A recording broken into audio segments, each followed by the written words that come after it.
Eu vou fazer o exercício que foi feito em sala. A primeira dica é, ao lado das contas, que são essas elencadas aqui, é você colocar o que é ativo, o que é passivo. Então, você tem que saber identificar quais são as contas. O professor provavelmente não vai colocar contas diferentes daquelas que já foram trabalhadas em sala. Então, eu sei que material expediente, por exemplo, é um ativo. Eu vou ao lado e coloco ativo. Duplicatas a pagar, eu sei que é um passivo, porque essa palavra de obrigação aqui já me faz lembrar que é um passivo.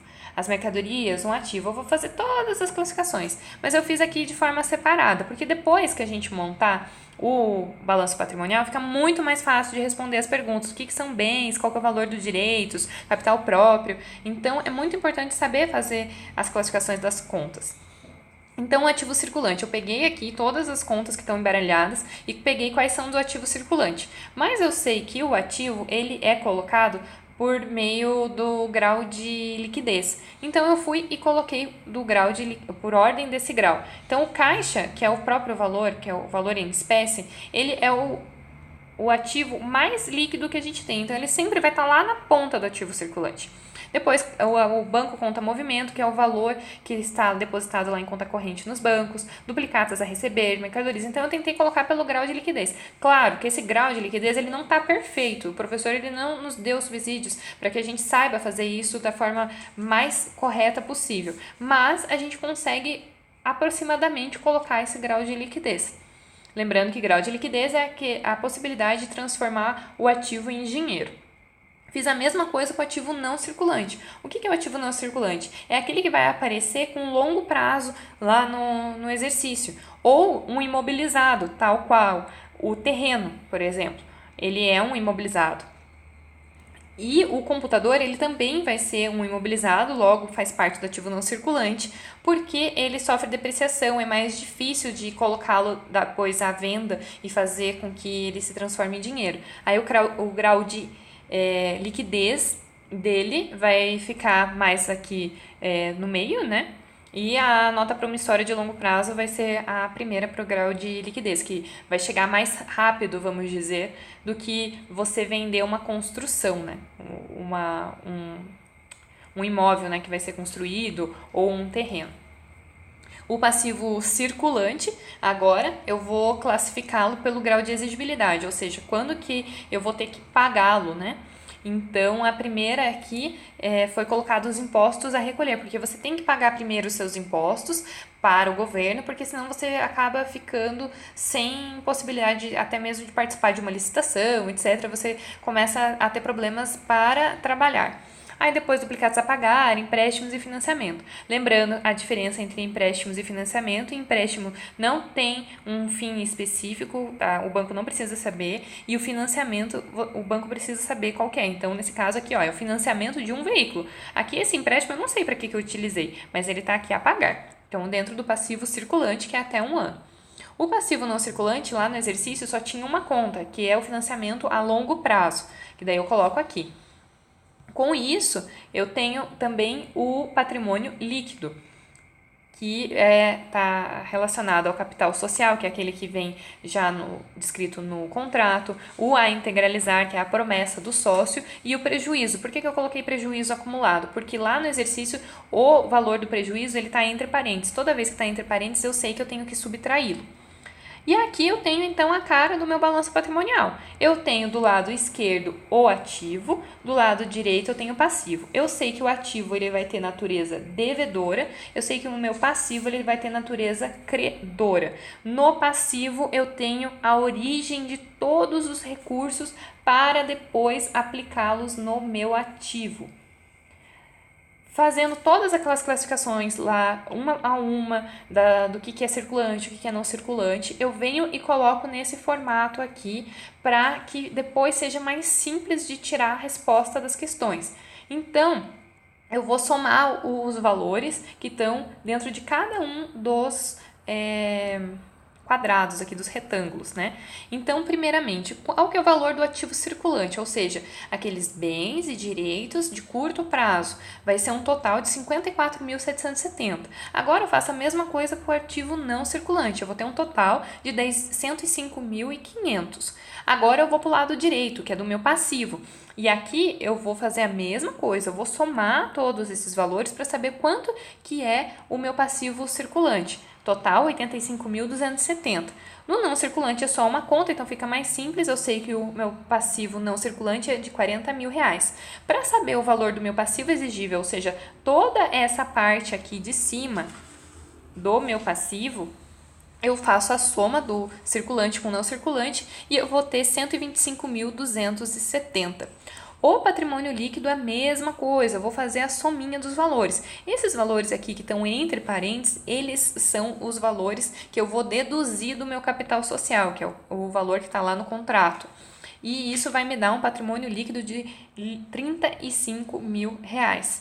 Para saber se eu fiz as classificações corretas, eu fiz as somas corretas, quando eu fizer a soma de todo o ativo e a soma de todo o passivo, os valores aqui, eles devem ser exatamente iguais. Então, os valores das colunas devem ser iguais, que foi o que aconteceu. O total do ativo, 160.270, e o do passivo, 160.270. Eles são iguais. Logo, eu fiz as classificações corretas. A única coisa que pode ter ficado um pouco diferente é a classificação dentro do ativo, dentro do circulante, por exemplo, do grau de liquidez, e dentro do passivo do grau de exigibilidade. Para ficar perfeito, por exemplo, o grau de exigibilidade, o professor tem que falar o prazo de pagamento. Então, que os impostos são para daqui a um mês, as duplicatas para daqui a 3 meses, empréstimos a pagar para daqui a 8 meses, aí ficaria bem mais correto. Mas como ele não deu essas informações, a gente fez o que estava dentro do possível. Agora a gente vai responder as perguntas. Qual que é o capital próprio? O capital próprio é tudo aquilo que está dentro do quadrante do patrimônio líquido. Então basta eu fazer a soma, eu tenho o total do patrimônio líquido, que é o valor do capital próprio. É o valor que os próprios sócios investiram dentro os proprietários, né? Dá para pensar assim, os proprietários, eles investiram dentro da empresa.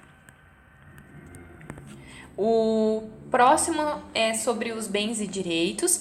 Os bens é tudo aquilo que está colocado dentro da empresa, é algo mais tangível. Os direitos são valores que a empresa tem a receber. Por exemplo, eles prestaram um serviço a um cliente. Esse cliente ele tem que pagar por esse serviço. Então, é o direito de receber deste cliente. Então, ele está relacionado ao direito. Mas eu sei que os bens mais os direitos vai ser igual ao meu ativo.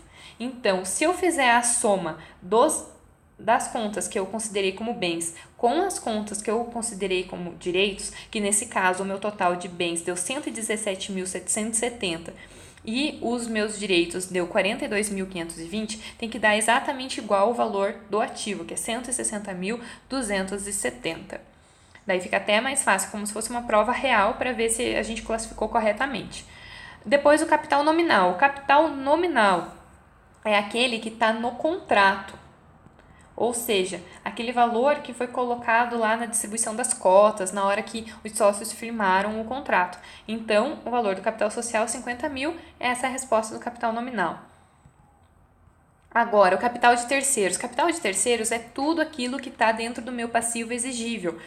Tudo aquilo que está no meu quadrante superior do lado direito do balanço patrimonial. Então, eu vou lá no meu passivo, eu vou somar o passivo circulante com o passivo não circulante e eu vou ter o capital de terceiros. Porque esse capital ele não pertence a mim, ele pertence a outras pessoas, que são fornecedores, que é o governo e etc. Já o capital aplicado, eu tenho tudo lá no meu ativo. Eu peguei do passivo os valores e joguei para o meu ativo, que tem o ativo circulante e o ativo não circulante. Se eu somar esses dois valores, eu vou ter o valor do capital que foi aplicado. Agora, as obrigações a curto prazo. Se são obrigações, eu sei que está no meu passivo. E se é de curto prazo, eu sei que ele está circulando mais rápido. Está se movimentando, né? Ele está mais próximo a mim. Então, eu vou lá no meu passivo circulante. Então, eu vou até o quadrante do passivo, pego o valor da soma do circulante e eu tenho a resposta das obrigações a curto prazo, que nesse caso é 85.270. As origens dos recursos, como eu havia falado, eu vou pegar os valores do passivo e vou aplicá-los no meu ativo. Então, as origens dos recursos é o valor total do passivo, considerando o passivo circulante, o passivo não circulante e o patrimônio líquido. Somando tudo isso, eu vou ter o total do passivo de 160.270. Agora, as obrigações a longo prazo. Obrigações eu sei que está no meu passivo. Longo prazo eu sei que não circula, então é no não circulante. Vou lá, vejo que só tem uma conta, fica até mais fácil. Total do passivo não circulante, ou seja, as obrigações a longo prazo, R$40.000. Capital imobilizado. Vocês têm que pensar que é algo que está lá, imóvel, paradinho, que não vai ser vendido tão cedo. Não é por causa disso que eles foram adquiridos. Eles foram adquiridos para gerar renda para a empresa. Então, o capital imobilizado está no ativo não circulante.